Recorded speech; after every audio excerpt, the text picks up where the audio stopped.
Greetings and welcome to another episode of the Master Phil in Your Corner podcast. This is episode 102. Yeah, we're getting into the triple digits here. And our very special guest today to speak to meritocracy versus mediocrity and, what is the real goal of wokeness and, the DIE or DEI or whatever you want to call it, the division, exclusion, and indoctrination that's going on in the schools is none other than Doctor of Philosophy, Jack Kerwick. But before we get into this, guys, we have to thank our sponsors. And our number one sponsor is, of course, philross.com. Visit philross.com for all of your training needs. We have a new Patreon channel there with over 150 workouts that include self-defense, that include weapons training, kettlebell, body weight, everything you need to be in shape and prepared right there at your fingertips on your phone or other device. We also have the P3 training group, Protect, Preserve, and Prepare, part of that group as well. And then we also have the pay-per-view flicks. So you want to check that out, Warrior Island. As a matter of fact, this Friday, May 26th, I believe that is Friday, right? I'll be down in Atlantic City. We'll be signing autographs and speaking to people down at the Tropicana at 4 p.m., promoting the upcoming movie that'll be Warrior Island. So definitely, if you're in the area, come check it out. And we also have the Under Project. Definitely check out our wares. Best thing between your skin and your pants. So, and of course, health is a wealth.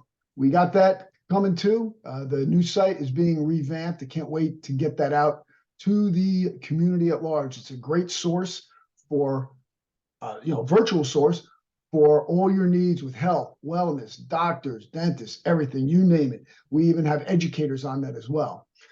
So with that being said, we have, again, a repeat offender. I'd say now you're a regular on the podcast. We have Dr. Jack Kerwick. Jack, just give the newer people a little synopsis of your background, and then we're going to get into this. Yeah, sure.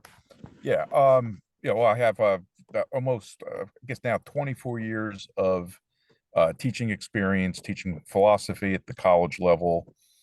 And like as you already know, that I am a doctor of philosophy. I have my PhD in philosophy.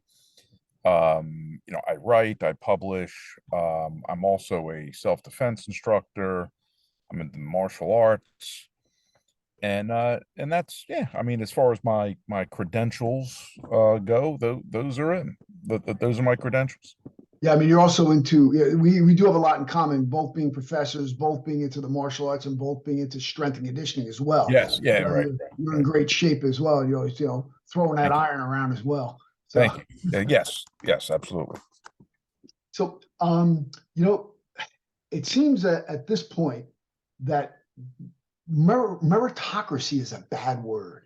Now they're even considering it a racist ideal. And the thing is that, you know what?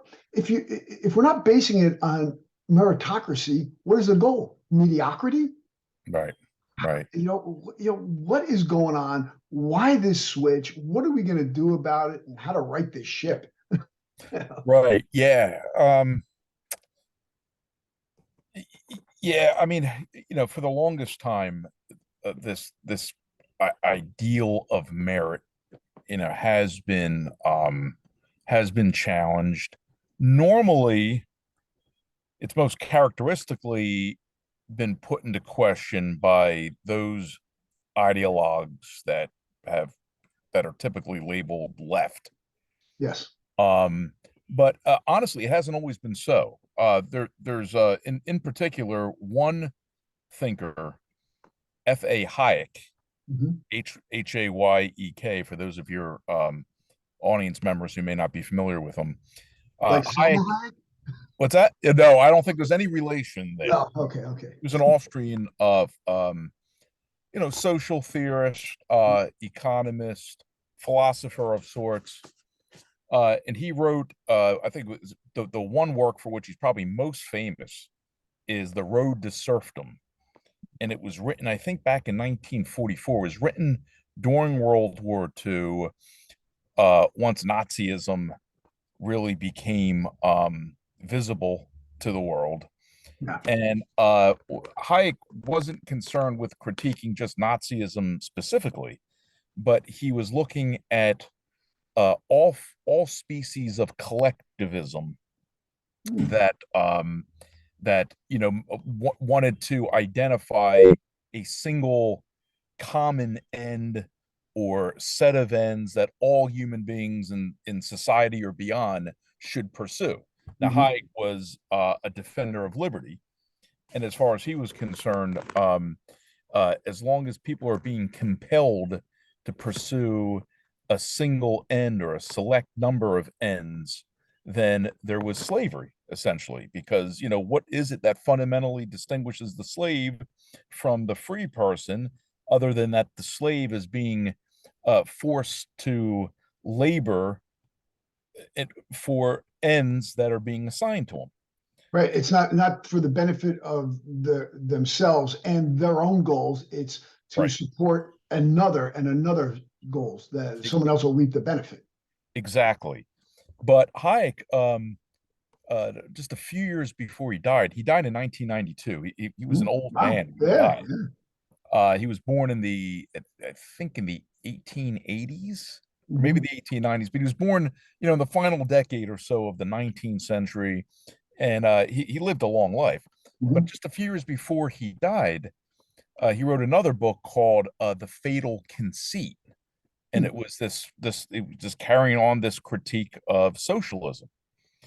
Now, Hayek thought that the ideal of merit was also problematic.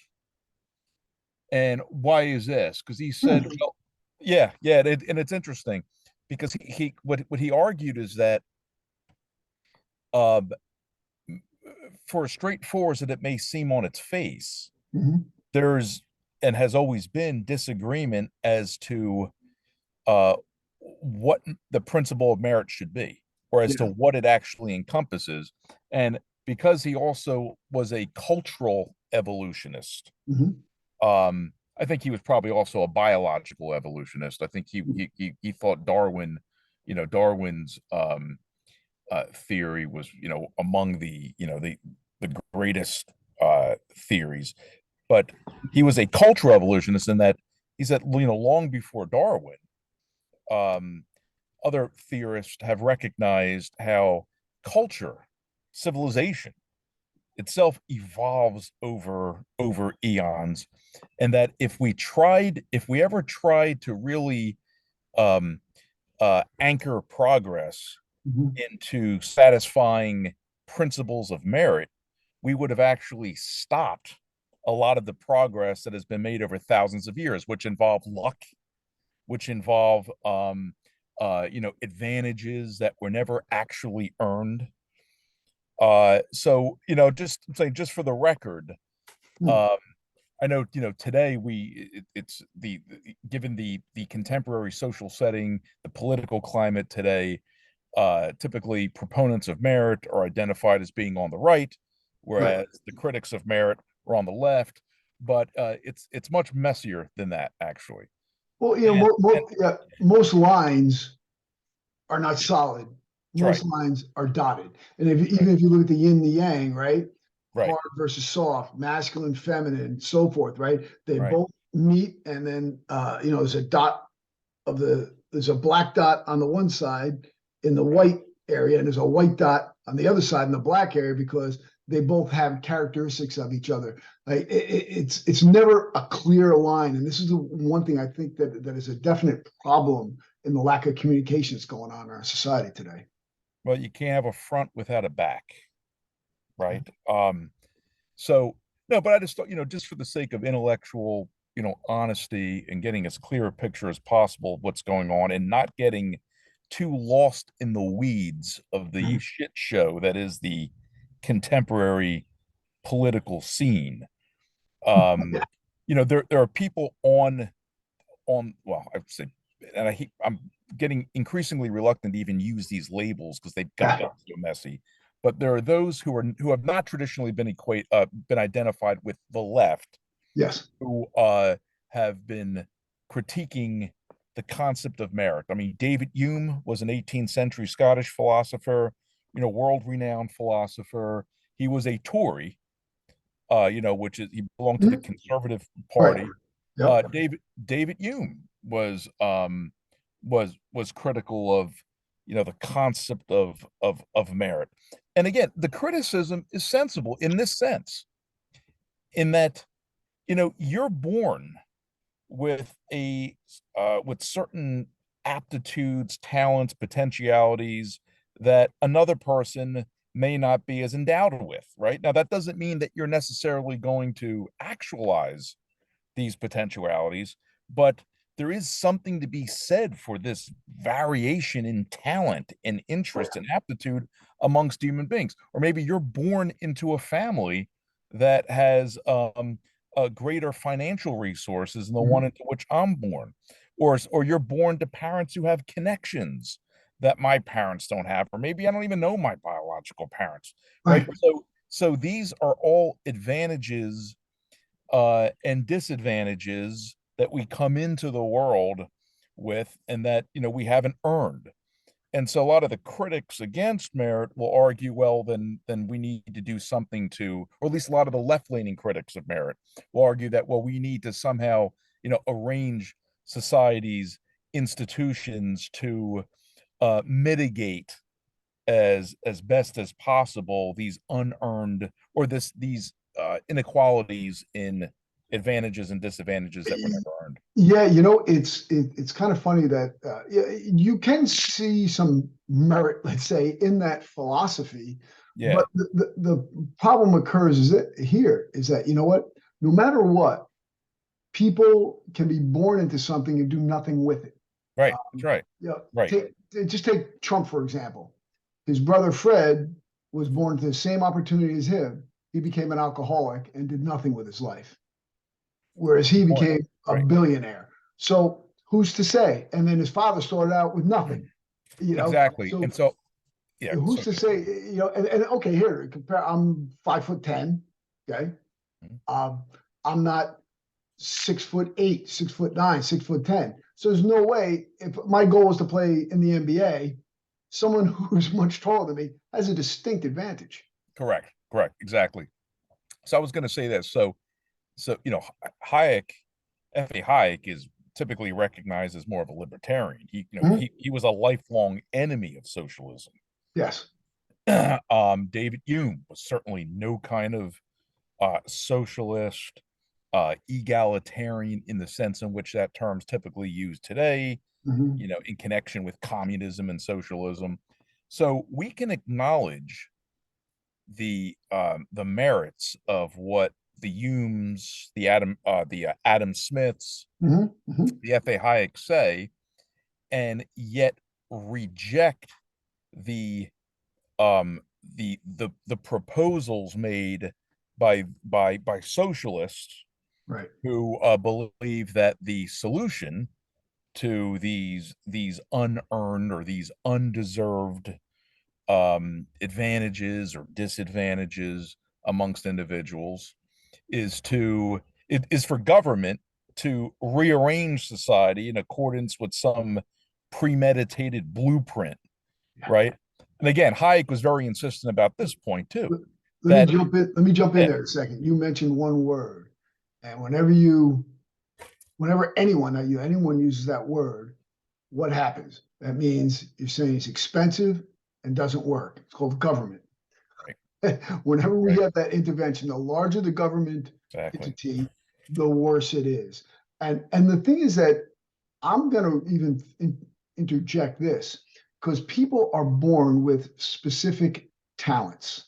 right, The individual, it's up to the individual to discover their own talent or listen to someone that has recognized the talent in them.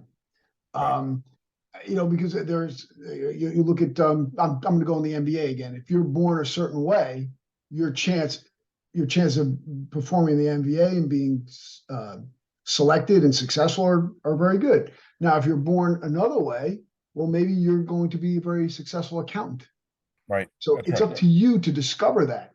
which is the socialist communist regime really doesn't allow us for self-discovery. That's right. No, absolutely correct. Like I said, one example I've seen before is that, let's say I give you $100, just because I want to. Right. You were not entitled to that $100, right? Nope.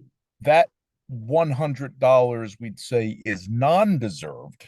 It's not like you deserved it, but just because it was non-deserved doesn't mean that it was undeserved. Right. And typically, at least traditionally, justice has been uh, equated with desert. It's been thought that justice requires that people get what they deserve, right? So It's not true. well, I would say injustice occurs when people get what is undeserved, but that doesn't mean that there's any injustice if something is non-deserved. And there is a distinction between right. It's not a zero sum. That's right. Yeah. Yeah. I mean, so you didn't deserve to be born with the physical talents that you have, no more than a person who's who comes into the world severely disabled deserve that. Right. Okay, but that doesn't mean that you aren't entitled to the fruits of of um of your talents. Okay, again, circumstance.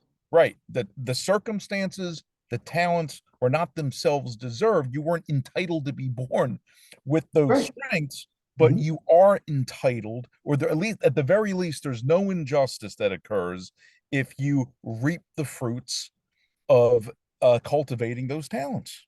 Yeah. Yeah. Right. But that's where you and I will part ways with socialists and other ideologues who think that, or who want to make the leap from a person doesn't deserve their talents or their advantages in life to the conclusion that the government, or at least those select number of people in the government, are now authorized to take what you've done with those talents and redistribute them to those who didn't have them. Yeah, because when you brought something else up, and this clicked something in my head when you said, okay, you give $100 to someone, whether they deserved it, whatever, they weren't entitled, but maybe they deserved it, who knows? But if you give them $100 and then the next day you give them 100, first they appreciate it, and then they're thankful and so forth. Then you give it to them again, and then they expect it every time, right? Right. And then they feel like they're entitled to it after X amount of time. And this is the problem with the socialism that we've created here, and people living off the state. Correct. Because at first they appreciate it and they're thankful, and then they expect it, and then they're entitled. And try to take something away from someone that they've been given for no reason, that they've been given to. That's right. For years and years. So right. This is one of the problems, and I see that the DIE, I call it DIE because we're going to die as a society if we keep doing this, and I call it that when I go to the Board of Ed meetings as well. So I'm probably on an FBI watch list somewhere, but you're an insurrectionist. Yeah, of course. I'm fighting for kids in our country. Yeah, and that's me. So, and I will steal this from DeSantis. He came up with a good one. He called it division, exclusion, and indoctrination. Oh, was that DeSantis who said that? Yeah. Okay. He said that, and I'm like, wow, that's really good. Where I was just on the, we're going to die if we can continue this. But this fits right into the, meritocracy and mediocrity. Because listen, as we know, if you have let's say a martial arts school, right? And, you have white belts to black belts. They all earned their degrees, so forth. And you walk in and you say, hey, we're going to change things. Everyone wears a green belt. All the white belts and yellow belts will be happy because now they got a green belt. All the black belts and brown belts, they're going to be really mad It's a very thoughtful analogy. Yeah, So how is it deserving that you're taking from the people who've earned it and giving it to people who have done nothing to earn it? And how do we know? Maybe they could have something wrong with them, so they can't achieve that level. We don't know, or maybe they're just lazy, or maybe they're just waiting around for somebody else to do it, so they don't have to do it. So, how does socialism make a distinction on that?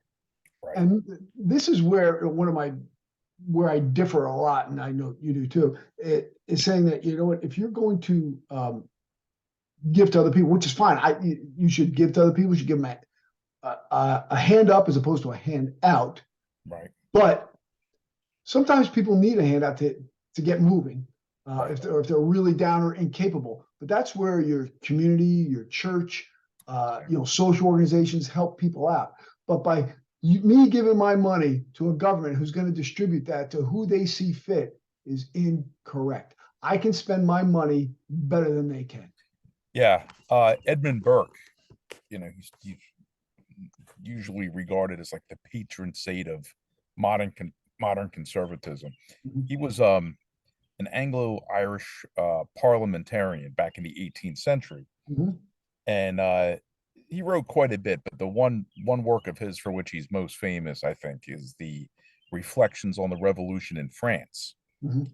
And Burke referred to the little platoons, and the little platoons are all of those institutions that are intermediate between the individual and the state or the government. Mhm. Not Mhm. local community, church, family, neighborhood. These are by and large, you could say, voluntary associations, Right. and people are much better position to help out those in need when they have a better chance of actually knowing who those in need are, Yeah. knowing their circumstances. And this had been the case in America, for the longest time. Mhm. The overwhelming majority of charitable organizations are and have always been Christian. Mhm. And so the church has always been there to help out those in need, but that help always came with some strings attached. So let's say it was someone who was down on his luck Yeah. because he was an alcoholic, right? It's not that people would turn their backs on him. The help would be there, but it would be under condition that this person stops drinking. And I suppose after a time, maybe the ties would be cut if the person failed to do what was expected of them. But Yeah. the point is that people on the ground, citizens, know best, like you said, how to expend their resources, because they know best how to identify those who are in these circumstances. They Right. know much better, at the very least, than bureaucrats that are in Washington, D.C. Yeah. Yeah. Here, and if you look at this, let's just take another subject. I know it doesn't really have much to do with our particular subject today, but if you look at nationalized healthcare, right? Mm. Um, Nationalized healthcare should not occur, but should there be a low cost option on a state level? I would agree 100%, because Mm. each state is different. Healthcare in New York and New Jersey is going to be different than it is in Alabama and Arkansas. Right. Okay. Right. And here's the other thing too. Where does the money come from? The money comes from the people in the state, goes to national government, and back to the state. Well, guess what? It just became more expensive. Yeah. Right. Every hand that it passes through creates waste. It's cost. So if you're going to do it state by state and leave the states to themselves. You can even break it out and say, don't go county by county, however you want to do it, but it should be on a much more localized level with a smaller federal government. Yeah, absolutely. Right. And I agree.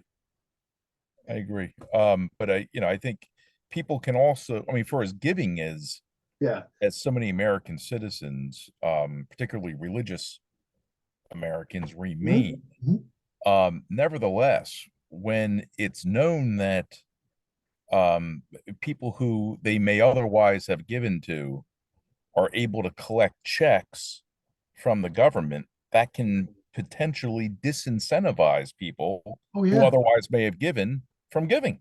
Right. Right. So, it creates it just having the government as involved as it's been just creates this distorted system of incentives and constraints that Yep. could wind up ultimately harming the poor, or at least Yes. disadvantaged more so than they Yes. otherwise would be. And I think that's exactly what's happened over Oh, the last 50, 60 years. and then what it does, it causes a greater schism and a greater divide.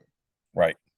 Correct. And and No and doubt. again, and this, if you circle this back to meritocracy, right?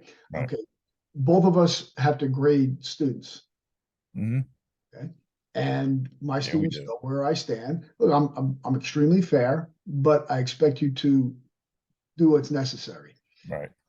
And you know, I've seen a drop in the level of performance on some, on a whole, Mhm. especially since COVID. Yeah. Yeah. Yeah, I think everyone has seen that. yeah, yeah. It's very common, and and it just seems like a lot of these students are willing to accept a mediocre level. I say, Mm. hey, listen, if you do this assignment, you can get a B. Well, I'm okay with a C. Yeah. Yeah. You Yes, know, we know.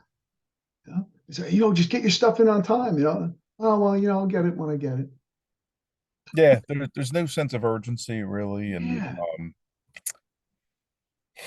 Yeah, yeah, I see it too. yeah. Because without the meritocracy, there's comes no accountability as Mm, well. Because if you're not being judged on your merit, if you're not being rewarded for your merit properly, mm, and if you don't have the incentive to achieve that, because hey, listen, whatever I do, so my other professors don't care. They give me an A anyway or a B, whatever. You know, mm, it doesn't affect my average that much. mm. Uh, you know, I just think that this is a bad path for us to be as an American society because we are based on American exceptionalism, and it just doesn't seem like that is the common attitude, the shared attitude across the board because of the lack of meritocracy, the acceptance of mediocrity, the implementation of the diversity, inclusion, equity stuff, and I just think that it's going to be a little more difficult to right this ship, and what do we do as a society to get back on course? Yeah, so let me ask you though, because we're talking about merit, Yeah. and I want to make sure that we understand exactly how it is we're using the term, right? Mhm. Because this term, like most others, and especially like all politically charged terms, Yes. has both a connotative meaning and a denotative meaning, right? So, um, connotatively, when you hear the term merit, you think of excellence, Yes. okay? Yes. And it sounds to me like that's how you're using it right now and contrasting it with mediocrity, Yes. right? And You've earned this position. You've achieved. You've demonstrated proficiency. You have strived to get here, and now you're there. okay, okay, all right. So, yeah, I mean, but literally, merit, and this is kind of the sense in which I was referring to it earlier when I was Mhm. alluding to Hayek and Hume and some of these other Mhm. figures. It Merit really is just like what you've earned, Yes. right? So let's Mhm. say, to go back to some of your students, you tell them, listen, maybe if you do this extra credit assignment, you could potentially get 10 extra points, which in the last analysis could push you from a C to a B. It's like, Right. nah, I'm fine with the C. Okay, well, you've earned it. Yeah. So a principle of merit was still in play Hmm. because it was earned, not given, Hmm. right? So in a literal kind of strict denotative sense of the term, merit is just a matter of what you earn. Right. And I guess as long as people are getting what they've earned, there's merit, even though there's still mediocrity. So, Okay. Yes. Yeah. so No. Okay. I understand that. Yeah. Yeah. Yeah. You're taking to another level. That's why you're a doctor of philosophy, and I'm well, not. I'm just very big in Yeah. Yeah. Yeah. examining Yeah. terms carefully, Yeah. right? At Yes. least if we're going to use the terms in a conversation. Sure. I Absolutely. always want clarity. Yes. No. That is a very very astute point. Uh, Yeah. yeah. So Thank you. that person, by their merit, they got this job. Yeah, they earned it. Great. But here's the problem: people are getting jobs and positions without the merit just because of the Yes. DIE, because Right. of, you need the diversity. They want and now they got the new one. I'm sure you've done the B, which is the belonging. Have you done that one yet? No, I don't. Wow. Oh, you're I think not? I Oh, must. I okay. must Well, have. it's coming. I It's must have coming. slipped. It must have slipped Yeah, beneath my radar. I'm glad I came on today. I yeah, found it yeah, in yeah. something. Oh, it's coming. Yeah, check it out. They have diversity, inclusion, equity, and belonging. Belonging. Okay. Yeah. Somehow I managed to miss that. Please check me if I'm wrong, but I have a decent command of the English language. I'd say Doesn't so. inclusion mean you belong on some level? Something sounds a little redundant there, Yeah, yeah, a little right? redundancy there. But who am I? Yeah. um, Yeah. but yeah, I see what the point you're making. But where the meritocracy comes in is the fact that maybe this person, because of the diversity, inclusion, equity constraints or programs, so forth, they would get a job, or maybe some people are skewing the grades to compensate that and give them a B as opposed to giving them the C. Right. This is where it is.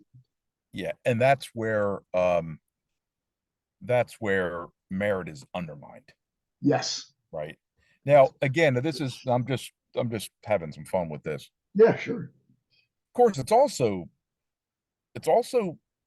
quite possible. I'd say beyond possible. I'm sure it's happened in Mhm. all sorts of circumstances where a person may not have gotten into a certain position, whether it's in a school, in the workforce, wherever, on that person's merits, Mhm.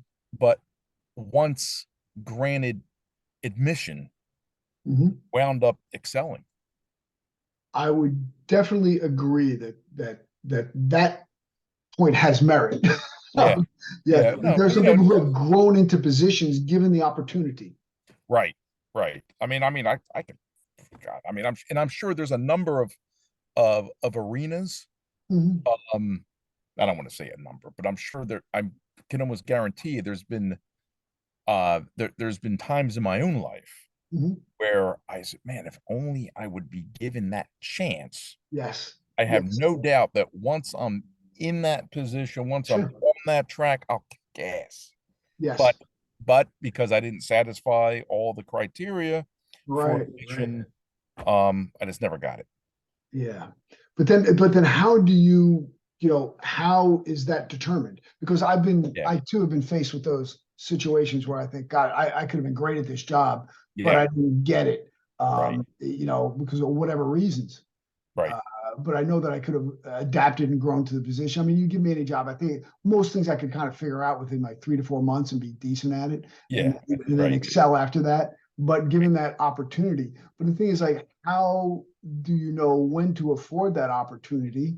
And the thing that I see is that there are too many people because they have a criterion to give someone else that opportunity over another person in accordance with the DEI, DIE, whatever correct, you want to call it. Yeah. correct. Yeah, yeah. No, so again, I'm not trying to be, a devil's advocate. I'm just trying to Yeah, be no, I reasonable, love the right? conversation. Yeah, Yeah. but I think no, but I get obviously I think everyone's aware of the point that you're trying to make, that um that merit um is under fire, that this whole woke what politically correct, social, whatever Ah, term we're using. Woke is the term in vogue, yeah, but yesteryear, not too long ago, was political correctness. right. Now Um, it's working out pretty good for Bud Light. yeah. Worst marketing ploy ever. Oh man, Oh my God. I was listening to his CEO. Actually, his name is Kevin O'Leary. I don't know Yeah. if you know Oh, me. yeah. Okay. Yeah, Our buddy. he was saying too, like I think this guy teaches at Harvard, and Yeah. he said he will be teaching um about this whole Bud Light fiasco. You see, because it is going down in the history books Oh, yeah. as just the worst of decisions to make when it came to, because Bud Light really boxed themselves in. Oh, Now yeah. they're getting hammered from all sides, right? But yeah, so right, but but you get right, but the point is though, is like you said, how can you always know? And I think that's one of the problems with that's one of that's I think the central problem with the whole concept of merit that Hume identified 2 centuries ago. Mhm. What is that? And I think it was Kant who said one person places it here, another person places it there. Immanuel Kant, another very famous 18th century German philosopher. Uh, so yeah, it's like, how do you know? I mean, I didn't get into um any of the PhD programs for which I applied when I got my undergrad degree. I was going to go Yeah. right into a PhD program. Yeah. I didn't get accepted because my GRE scores Mhm. were kind of mediocre. Mhm. But the graduate record examination, I had to take Yeah. that. That's the Yeah. the undergrad equivalent of the SAT. Mhm. And I wasn't competitive, I suppose, with the applicants to the institutions to which I was applying. So I had to go another route. They Yeah. were good enough for me to get into a master's program Mhm. at Baylor University. Then I went from there and eventually got my PhD at Temple. So I had to make some decisions. Yeah. Now, do I have any doubt? I'm saying this in all modesty, that I would have been able to excel at any of those PhD programs to which I initially applied. I have no doubt I would have Mhm. done just as well as I wound up doing a few years later. Yeah. But those were the criteria. They had to make some decisions. And so it's not like there was any injustice in me not No, getting no. Hey, my Jack, before we close out, any oh final yeah. words to the audience? What's that? Any Any words? final words Final to our words? audience? I would say just keep a cool head. That's it. That's great advice, guys. Listen to the doctor of philosophy. Thank you for joining us. We look forward to seeing you again. Strength and honor.